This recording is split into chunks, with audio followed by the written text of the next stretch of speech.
జై గురుదేవ్. ఓం శ్రీ సాయిరామ్. దివ్య ప్రేమ స్వరూపులారా, నిన్న మీరు గురు సందేశంలో అంతా మాయ అనే అంశాన్ని గురించి తెలుసుకున్నారు. అంతా మాయ. ఈరోజు మానవత్వం అనే అంశాన్ని గురించి తెలుసుకోబోతున్నారు. మానవత్వం, హ్యుమానిటీ. ప్రస్తుతం మానవ జాతి అంతా కూడా సమస్యల సుడిగుండంలో ఇరుక్కుపోవటానికి మూల కారణం జీవితాన్ని కేవలం ఉపరితలంలో మాత్రమే చూస్తున్నారు. దాని గురించి లోతుగా అధ్యయనం చేయలేకపోతున్నారు. జీవితాన్ని యాంత్రికంగా కొనసాగించడానికి, కళాత్మకంగా కొనసాగించడానికి మధ్య స్పష్టమైన వ్యత్యాసం ఉంటుంది. యాంత్రిక జీవితం అన్ని విధాల సమస్యాత్మకంగా ఉంటుంది. కళాత్మక జీవితం అనేది అన్ని విధాల మనిషిని తీర్చిదిద్దుతుంది, ఉన్నతమైన జీవన విధానాన్ని అందిస్తుంది. కళాత్మకత ఉంది అంటే మనిషి సమస్యల నుంచి పూర్తిగా బయటపడ్డట్లే. ఏదైతే తనకు కావాలో దానికోసం మనిషి పరితపించడం లేదు. ఏదైతే తనకు కావాలో దాని గురించి మనిషి ఆలోచించడం లేదు. ఏదైతే ప్రమాదకరమో దాని గురించి నిరంతరం పరితపిస్తున్నాడు. ఒక మాటలో చెప్పాలంటే, గత 10,000 సంవత్సరాల నాగరికత పరిణామంలో మానవుడు పోగొట్టుకున్నది అపారం, పొందింది మాత్రం స్వల్పం. ఆరోగ్యము, ఆయువు, ప్రశాంతత, సంతృప్తి, ఈ 4 లేనప్పుడు జీవితం ఎంత దుర్భరంగా ఉంటుందో మీరు ఆలోచించండి. ఏదో ఒకటి చేయటం ద్వారా, శ్రమించటం ద్వారా, కష్టపడటం ద్వారా జీవితం ఉన్నతంగా ఉండాలి కదా. అయితే మనిషి చేసిన ఒకే ఒక పెద్ద తప్పు ఏమిటంటే, భౌతికపరమైన అభివృద్ధి ద్వారానే ఆనందం వస్తుందనే భ్రమలో ఉన్నాడు, భ్రాంతిలో ఉన్నాడు, పిచ్చిలో ఉన్నాడు, వెర్రిలో ఉన్నాడు, వ్యామోహంలో ఉన్నాడు. ఒక మాటలో చెప్పాలంటే మాయలో ఉన్నాడు. దీనికి అంతటికి మూల కారణం ఒకే ఒక అంశం ఏమిటంటే, మనసు కుంచుకుపోవటం. మనసు పరిమితంగా ఉండటానికి, మనసు కుంచుకుపోవడానికి, మనసు అనంతంగా విస్తరించడానికి మధ్య స్పష్టమైనటువంటి వ్యత్యాసం ఉంటుంది. మానసికంగా ఎదగనటువంటి అజ్ఞానులలో, అమాయకులలో మనసు పరిమితంగా ఉంటుంది. ఆధ్యాత్మికంగా పరిణతి చెందినటువంటి వారిలో మనసు అనంతంగా, విశ్వవ్యాపితంగా విస్తరిస్తుంది. అదే అన్నీ తెలిసినటువంటి తెలివి, మేధా సంపత్తి ఉన్నటువంటి వాళ్ళల్లో మనసు కుంచుకుంటుంది. మనసు కుంచుకుంటుంది, తగ్గిపోతుంది. మనసు కుంచుకునే కొలది దాని మీద ఒత్తిడి పెరుగుతుంది. ఒత్తిడి పెరిగే కొలది మనిషి బాహ్య ప్రపంచంలో పరుగులు తీస్తూ ఉంటాడు. అంతరంగంలో అసంతృప్తి, అశాంతి ఎక్కువగా ఉన్నప్పుడు వారిని తొలగించుకోవటం కోసం తన శక్తియుక్తులన్నింటినీ వెచ్చిస్తూ ఉంటాడు. అది ఒక రకమైన నెగటివ్ ఫోర్స్. అది శరీరంలో ఉన్నంత వరకు మనిషికి ప్రశాంతత ఉండదు. అందుకే ఆ నెగిటివ్ ఫోర్స్ను తొలగించుకునే ప్రయత్నంలో నెగిటివ్ని ఇంకా పెంచుకుంటున్నాడు. నెగిటివ్ పెరిగిపోతుంది. అందుకే తరాలు మారే కొలది సమస్యలు పెరుగుతున్నాయి. సమస్యల పరిష్కారం కోసం తాను చేస్తున్నటువంటి కృషి అంతా కూడా బూడిదలో పోసిన పన్నీరు అవుతుంది.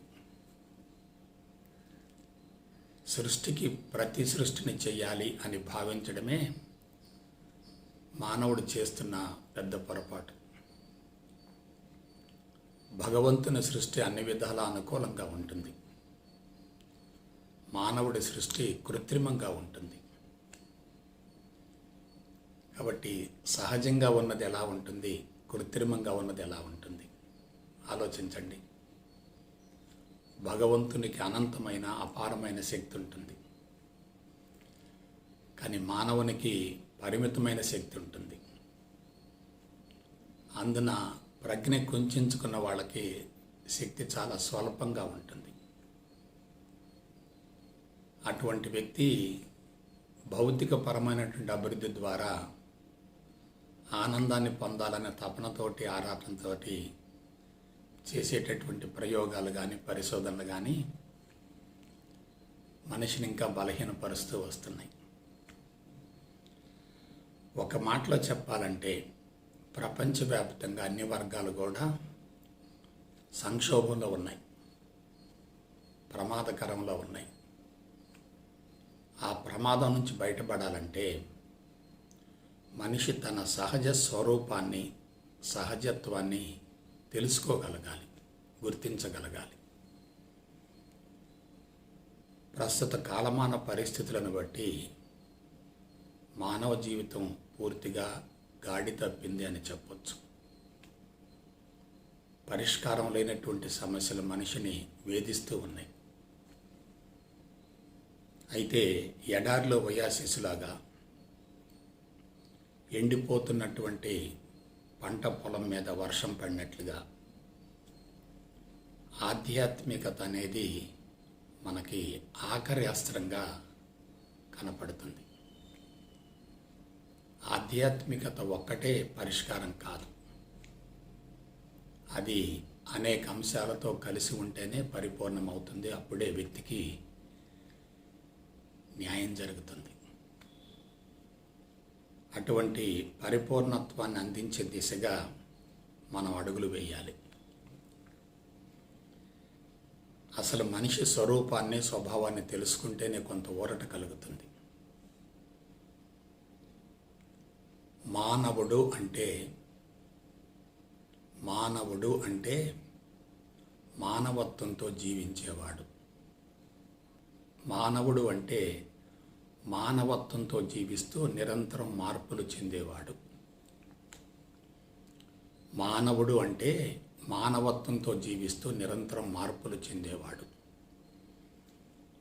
అంటే మానవుడు ఈజ్వల్ టు మానవత్వం. మనిషి శారీరక పరమైనటువంటి ఎదుగుదల మీద దృష్టిని కేంద్రీకరించినప్పుడు అది ప్రాథమిక దశలో ఉంటుంది.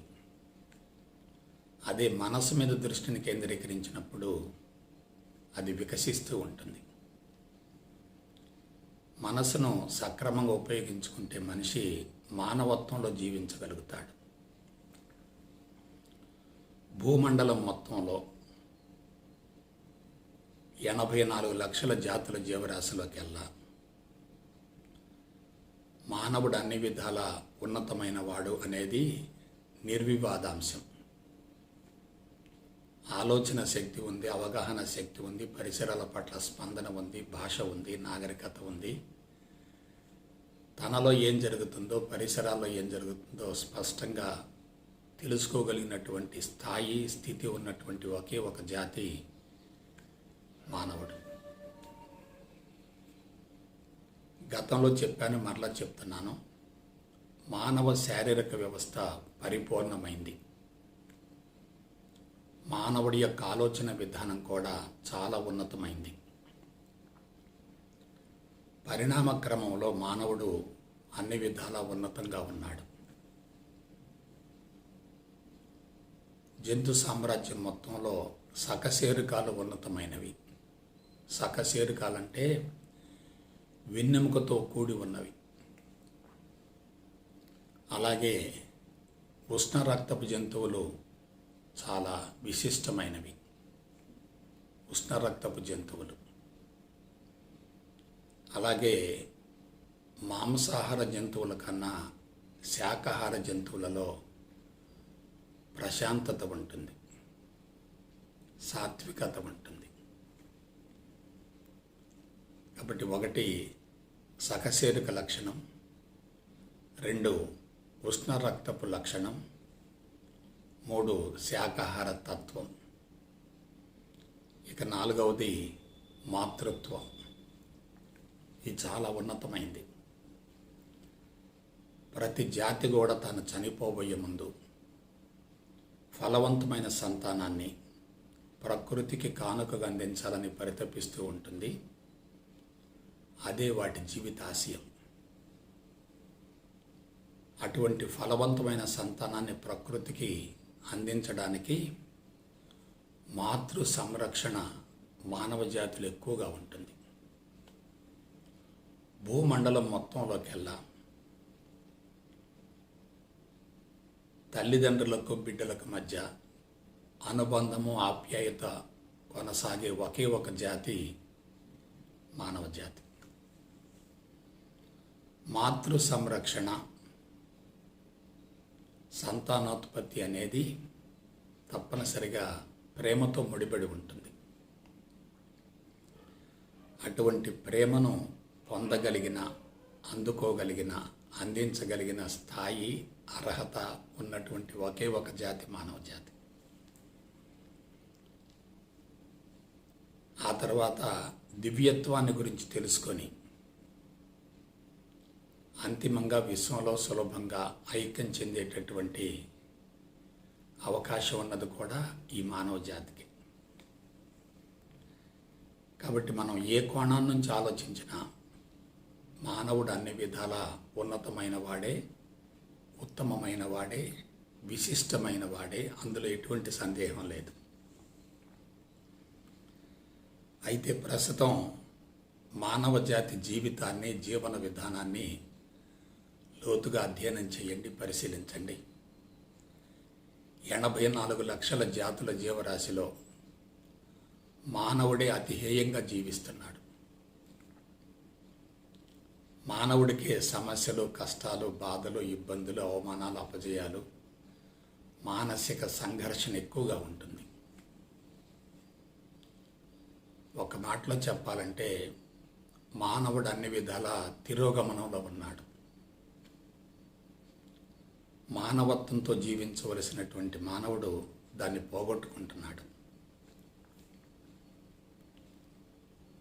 అందుకే చెప్తూ ఉంటారు, మాయమైపోతున్నాడమ్మా మనిషి అన్నవాడు, మచ్చుకైనా లేడు చూడు మానవత్వం ఉన్నవాడు.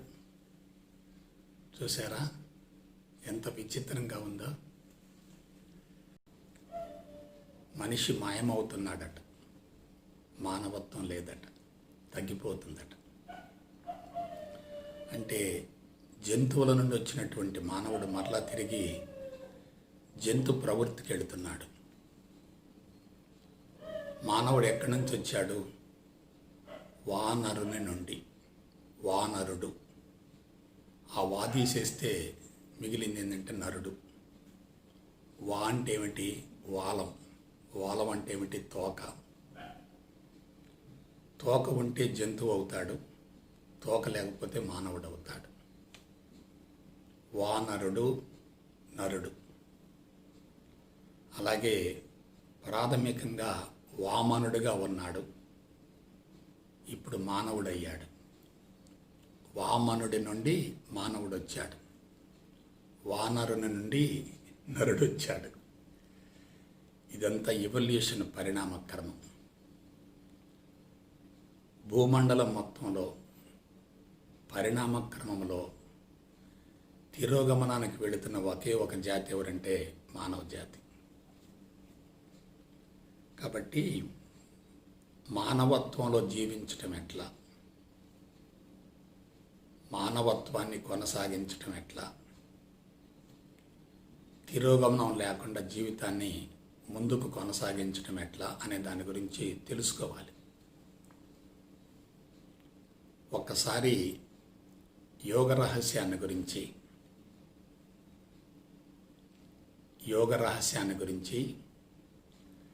నాడీ వ్యవస్థ గురించి, హార్మోన్ వ్యవస్థ గురించి ఒక్కసారి పునఃసమీక్షించుకుందాం. గతంలో చెప్పాను, మరలా చెప్తున్నాను. మానవత్వం అంటే 6 విశిష్టమైనటువంటి లక్షణాలు.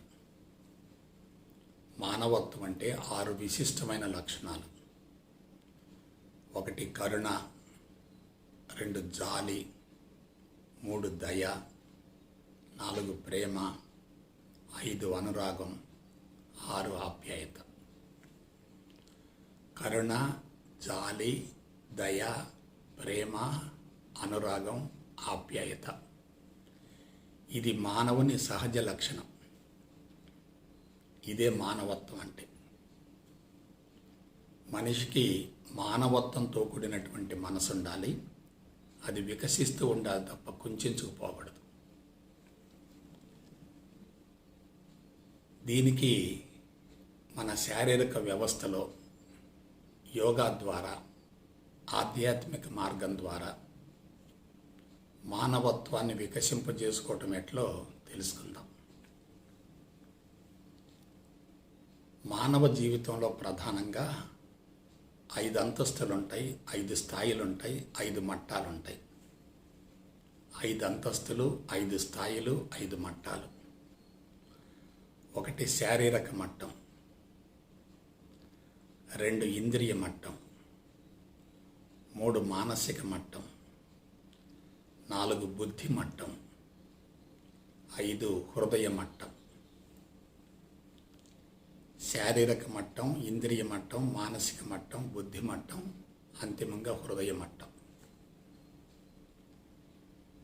మానవత్వం అంటే పూర్తిగా హృదయ మట్టానికి సంబంధించింది. మానవత్వం అంటే పూర్తిగా హృదయ మట్టానికి సంబంధించింది. హృదయ మట్టం వికసించటం అంటే మనసు వెన్నలాగా కరిగిపోవటం, స్పందన ఉండటం, బాధ్యత ఉండటం,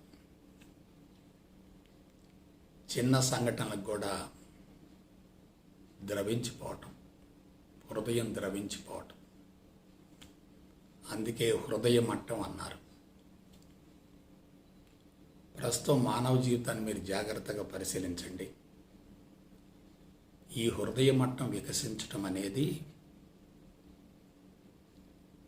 మానసిక మట్టాన్ని బట్టి ఉంటుంది. హృదయ మట్టం వికసించడం అనేది మానసిక మట్టాన్ని బట్టి ఉంటుంది. మనసు కొంచెంచుకుంటే హృదయం మూసుకుపోతుంది. మనసు వికసించే కొలది హృదయ మట్టం అనంతంగా విస్తరిస్తుంది. ఒక మాట చెప్తున్నాను, కరుణ, జాలి, దయ, ప్రేమ, అనురాగం, ఆప్యాయత లేనటువంటి జీవితం కూడా ఒక జీవితమేనా?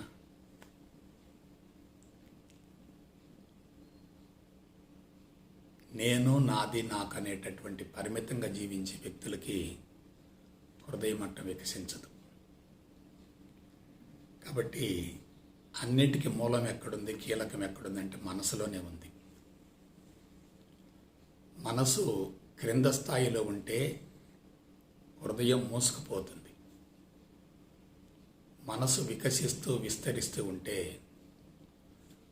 హృదయ మట్టం తెరుచుకుంటుంది. ప్రస్తుతం మనసు కొంచెంచుకుపోవటానికి, మనసు బలహీనపడటానికి,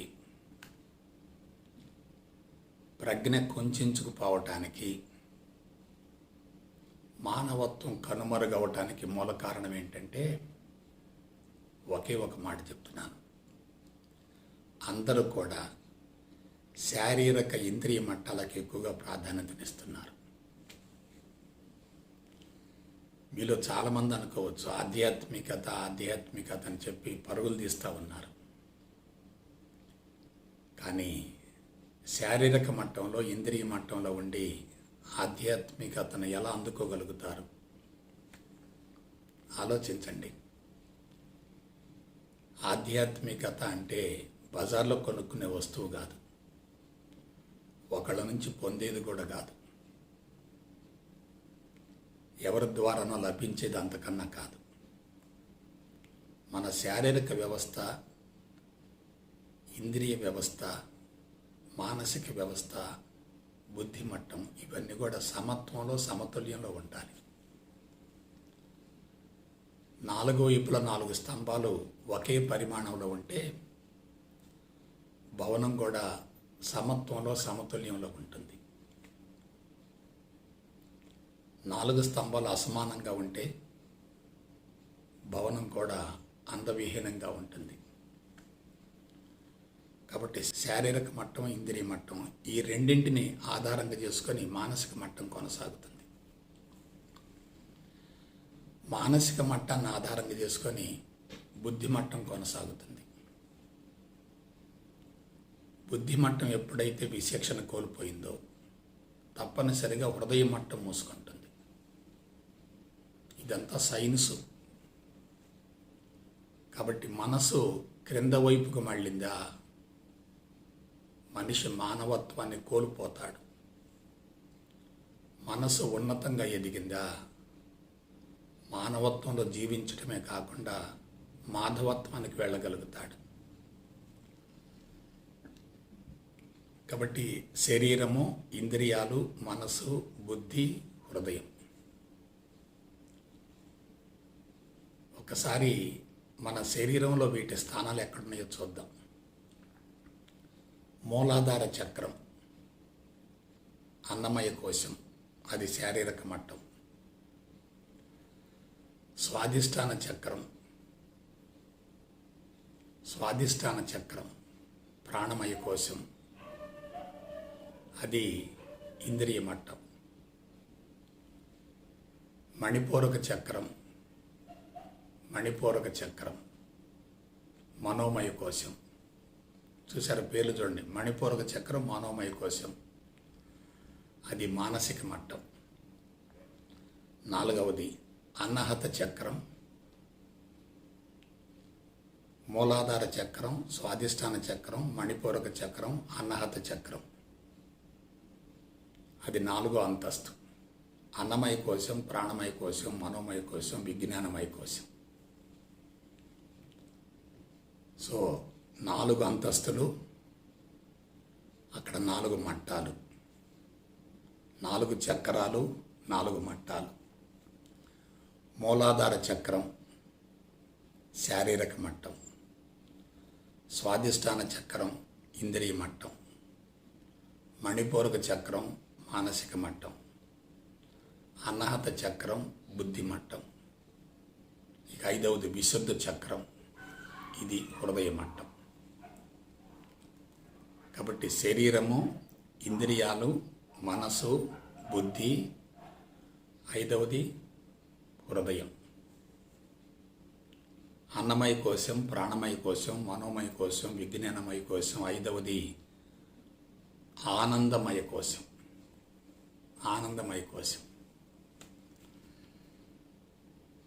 కాబట్టి ఎప్పుడైతే శారీరక మమకారం ఎక్కువగా ఉంటుందో, ఎప్పుడైతే శరీరాన్ని సుఖపెట్టే దిశగా జీవిత ప్రణాళిక కొనసాగుతుందో అప్పుడే మానవత్వం కనుమరుగవుతుంది. హృదయ మట్టం వికసించే ప్రసక్తే లేదు. ఇవాళ మనుషుల జీవితాన్ని, జీవన విధానాన్ని మీరు జాగ్రత్తగా పరిశీలించండి. శారీరక మట్టానికి ఎక్కువగా ప్రాధాన్యతనిస్తున్నారు. శరీరాన్ని అతిగా పోషిస్తున్నారు. శరీరాన్ని సుఖపెడుతున్నారు. సుఖవంతమైన, సులభతరమైన జీవితం కోసం ఆరాటపడుతున్నారు. అందుకోసమే అనేక ప్రణాళికలు, పథకాలు రూపొందించుకుంటున్నారు. మరొక మాటలో చెప్పాలంటే ప్రపంచంలో అభివృద్ధి అంతా కూడా శారీరక మట్టం కోసమే. చుట్టూ పుష్కలంగా వస్తు సంపద ఉంటే తప్ప సుఖం లభించదనే భావనతోటి ఉత్పత్తులు పెంచుతూ ఉన్నారు. ఇప్పుడు చెప్పండి, శారీరక మట్టంలో జీవించేవారు ఆధ్యాత్మికంగా పరిణతి చెందగలుగుతారా? అసాధ్యం. మీరు పల్లెటూళ్ళకి వెళ్ళండి, వాళ్ళకి ఎటువంటి యోగా లేదు, అసలు యోగాని గురించి తెలియదు. కానీ వాళ్ళు శారీరకంగా శ్రమిస్తూ ఉంటారు, కష్టపడుతూ ఉంటారు.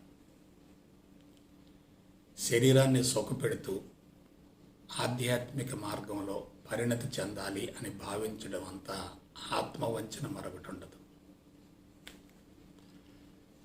కాబట్టి ఒక మాటలో చెప్తాను, శారీరక సుఖమే మనిషిని అన్ని విధాలా సర్వనాశనం చేసింది.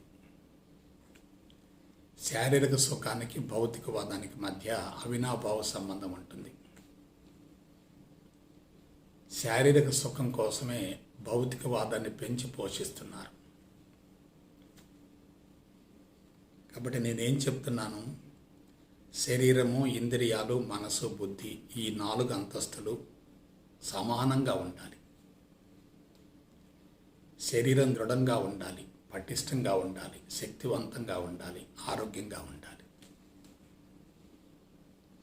అందుకే మనం శరీరాన్ని తప్పనిసరిగా పోషించాలి, కానీ పొరపాటును కూడా సుఖపెట్టకూడదు. శరీరాన్ని సుఖపెడుతూ సాధన చేయడం అంతా తప్పుడు విధానం మరొకటి లేదు. ఇవాళ ఆధ్యాత్మిక మార్గం వైపుకు పరుగులు పెట్టేవాళ్ళ మొత్తాన్ని మీరు గమనించండి. ఆరోగ్యం కోసం ఆధ్యాత్మికత వైపుకు పరుగులు పెడుతున్నారు తప్ప ఆత్మస్థితిని అందుకోవాలనే భావన ఉండటం లేదు. అసలు ఆరోగ్యం చెడిపోవటానికి, రుగ్మతలు సంభవించడానికి మూల కారణం ఏంటంటే దాన్ని సుఖపెట్టడమేగా. కాబట్టి కష్టపడే వ్యక్తి, శరీరాన్ని కష్టపెట్టే వ్యక్తి నిరంతరం సాధనలో ఉంటాడు. సుఖపడే వ్యక్తి, సుఖం కోసం ఆరాటపడే వ్యక్తి ఎంత సాధన చేసినా సాధన మొత్తం బొడిదలు పోసిన పన్నీరు.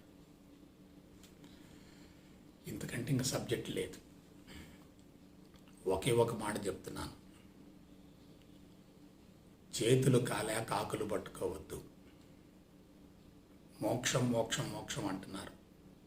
ఎవరి మీద ఆధారపడకుండా జీవించడమే ముక్తి లేక మోక్షం అంటే. ఒకళ్ళ మీద ఆధారపడటమే బానిసత్వం, అదే మోహం అంటారు. ఎవరి మీద ఆధారపడకుండా జీవించాలంటే బేసిక్గా శరీరాన్ని ఆరోగ్యంగా ఉంచుకోవాలి. శారీరక ఆరోగ్యం ఉంటేనే మిగతా 3 అంతస్తులు సమర్థవంతంగా పనిచేస్తాయి. కాబట్టి మిగతా 3 మట్టాలు సమర్థవంతంగా పనిచేయాలంటే మనం శరీరాన్ని గురించి జాగ్రత్త పడాలి, దానికి విశ్రాంతినివ్వాలి, సమయం ప్రకారం దానికి ఆహారాన్ని అందిస్తూ ఉండాలి. అనుకున్న మోతాదులో తప్పనిసరిగా నిద్ర ఉండాలి. నిద్ర, విశ్రాంతి, ఆహారం ఈ 3 ఉంటే శరీరం ఎప్పుడు ఆరోగ్యంగా ఉంటుంది. అతిగా తినటం కానీ, అతిగా నిద్రపోవటం కానీ, అతిగా నడవటం కానీ, అతిగా మాట్లాడటం కానీ, అతిగా పని చేయటం కానీ, అతిగా ప్రజా కార్యక్రమాల్లో పాల్గొనటం కానీ ఆరోగ్యాన్ని పోగొట్టుకోవడంలో కీలక పాత్ర పోషిస్తాయి. కాబట్టి 6 సూత్రాలు పాటించాలి. అతిగా తినకూడదు, అతిగా నిద్రపోకూడదు, అతిగా మాట్లాడకూడదు, అతిగా నడవకూడదు, అతిగా పని చేయకూడదు, రెస్ట్ లేకుండా ప్రజా కార్యక్రమాల్లో, సామాజిక కార్యక్రమాల్లో పాల్గొంటూ ఉండకూడదు. 3 ఇవ్వాలి, విశ్రాంతినివ్వాలి, ఆహారం అందించాలి, తగు మోతాదులో నిద్ర ఉండాలి. ఒకే ఒక మాట చెప్తున్నాను, పరిమితంగా ఉంటే ఏదైనా ఔషధమే, అతిగా ఉంటే ఏదైనా విషమే. Moderation is the golden rule అన్నారు. కాబట్టి మూలాధార చక్రం గనక అద్భుతంగా పనిచేయాలంటే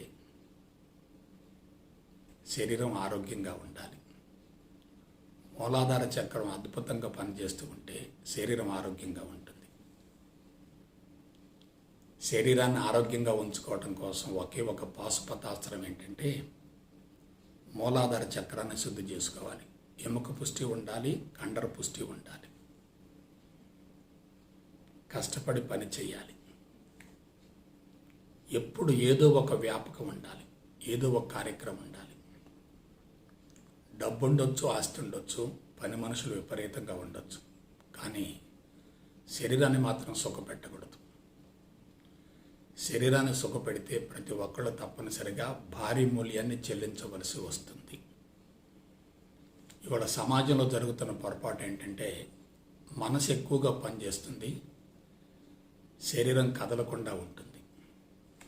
అది టెక్నాలజీలో ఉన్నటువంటి పొరపాటు, సైన్సు సాంకేతిక పరిజ్ఞానంలో ఉన్నటువంటి ప్రమాదం.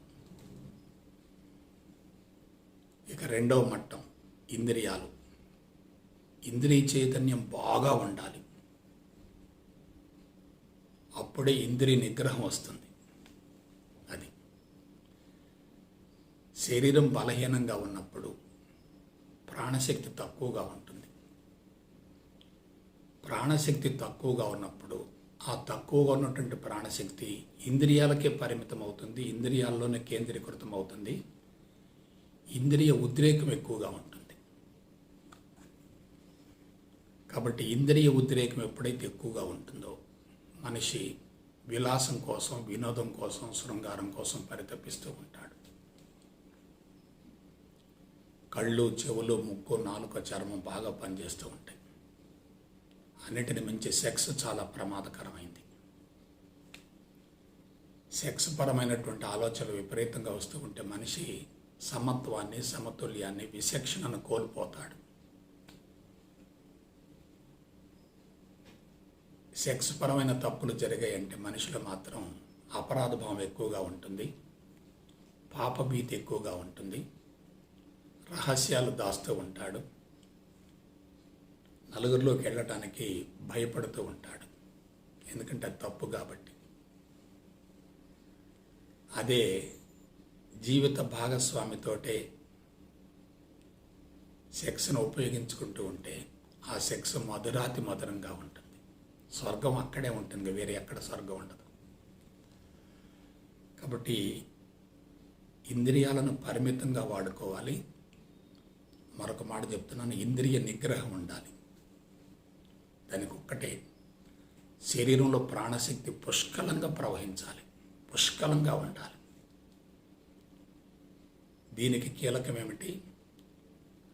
స్వాదిష్టాన చక్రం, ఎడ్డినల గ్రంథులు. మూలాధార చక్రం ఏంటి? సెక్స్ గ్రంథులు. ఇక మూడవది మనోమయ కోశం, మణిపూరక చక్రం. పేర్లు కూడా చూడండి, మనోమయ కోశం, మణిపూరక చక్రం. ఇదంతా కూడా రిలేటెడ్గా ఉన్నటువంటి సబ్జెక్ట్. దాన్ని మెంటల్ బాడీ అంటారు. Physical body, pranic body, mental body. ఇది జీర్ణ వ్యవస్థకు సంబంధించి ఉంటుంది. మూలాధార చక్రమేమో ప్రత్యుత్పత్తి వ్యవస్థకు సంబంధించి ఉంటుంది. స్వాదిష్టాన చక్రం విసర్జక వ్యవస్థకు, మూత్రపిండాలకు సంబంధించి ఉంటుంది. మణిపూరక చక్రం జీర్ణ వ్యవస్థకు సంబంధించి ఉంటుంది. ఇదే మనోమయ కోశం అంటే. ఎప్పుడైతే శారీరక మమకారం ఎక్కువగా ఉంటుందో, ఇంద్రియాల ఉద్రేకం ఎక్కువగా ఉంటుందో, మనిషిలో తమోగుణం, రజోగుణం రెండు ఉంటాయి. ఇప్పుడు కీలకమైన విషయం అందుకోండి. శారీరక సుఖం ఏమిటి? తమోగుణం. ఇంద్రియాల ఉద్రేకం ఏమిటి? రజోగుణం. ఈ రెండు ఉన్నాయి అనుకోండి, మనసు ఎలా ఉంటుంది? అప్ అండ్ డౌన్స్గా ఉంటుంది, పాజిటివ్ నెగిటివ్గా ఉంటుంది, రెండు కూడా అసమానంగా ఉంటాయి. అప్పుడు ఉద్రేకం ఎక్కువగా ఉంటుంది. మనిషి కోరికల విశ్వవలయంలో ఇరుక్కుపోతాడు. చూసారా? మూలాధార చక్రం, స్వాదిష్టాన చక్రం, మణిపూరక చక్రం, ఇదే మనోమయ కోశం. ఎప్పుడైతే మనోమయ కోశం అదుపు తప్పుతుందో, అసమానంగా ఉంటుందో, సంకల్ప వికల్పాల మధ్య ఘర్షణ పడుతూ ఉంటుందో, అప్పుడు బుద్ధి ఎలా ఉంటుంది? పక్షపాతంలో ఉంటుంది. బుద్ధి పక్షపాతంలో ఉంటుంది. బుద్ధి పక్షపాతంలో ఉంటే తప్పుడు నిర్ణయాలు తీసుకుంటారు. కాబట్టి ఒక నిర్ణయంలో పొరపాటు పడితే జీవితం కుప్పగొలిపోతుంది. అది విద్య కావచ్చు, వివాహం కావచ్చు, వ్యాపారం కావచ్చు, అబ్బాయి చదువు కావచ్చు, మరొకటి కావచ్చు. డెసిషన్ ఎక్కడుంది? అన్నహత చక్రంలో ఉంది, బుద్ధి మట్టంలో ఉంది. బుద్ధి మట్టం సక్రమంగా లేకపోతే, సమత్వం లేకపోతే, సమతుల్యంలో లేకపోతే ఏమవుతుంది? డెసిషన్ రాంగ్ అవుతుంది. కాబట్టి ఆ నిర్ణయం కరెక్ట్గా ఉండాలంటే మనసులో అప్ అండ్ డౌన్స్ ఉండకూడదు. బుద్ధికి మంచి సమాచారం అందించబడాలి. ఆ తర్వాత ఏమిటంటే 5వది విశుద్ధ చక్రం. అదే ఆనందమయ కోశం, అదే థైరాయిడ్, పారాథైరాయిడ్. మరి అనాహత చక్రం యొక్క గ్రంథి ఏమిటి? Thymus gland. సో మూలాధారం, స్వాధిష్టానం, మణిపూరకం, అనాహత, విశుద్ధ ఎక్కడుంది చెప్పండి. ఇక నాడీ వ్యవస్థ సక్రంగా పనిచేస్తే హార్మోన్ వ్యవస్థ సక్రంగా పనిచేస్తుంది. హార్మోన్ వ్యవస్థ సక్రంగా పనిచేస్తే అంతరంగ అవయవాలు సక్రంగా పనిచేస్తే లోపల ఉన్నటువంటి వ్యవస్థలు మొత్తం అద్భుతంగా పనిచేస్తాయి. అప్పుడు శరీరం ఆరోగ్యంగా ఉంటుంది. ఇంద్రియ ఉద్రేకం పెద్దగా ఉండదు. మనసు ప్రశాంతంగా ఉంటుంది. బుద్ధి సమత్వంలో, సమతుల్యంలో ఉంటుంది. అప్పుడు హృదయ మట్టం తెరుచుకుంటుంది. కాబట్టి శారీరక మట్టం, ఇంద్రియ మట్టం, మానసిక మట్టం, బుద్ధి మట్టం, హృదయ మట్టం. హృదయ మట్టం తెరుచుకుందనుకోండి, కరుణ, జాలి, దయ, ప్రేమ, అనురాగం, ఆప్యాయత. అదే మానవుడి యొక్క సహజ స్వభావం, అదే మానవుడి యొక్క సహజ లక్షణం. దీని గురించి రేపు మరికొంత తెలుసుకుందాం.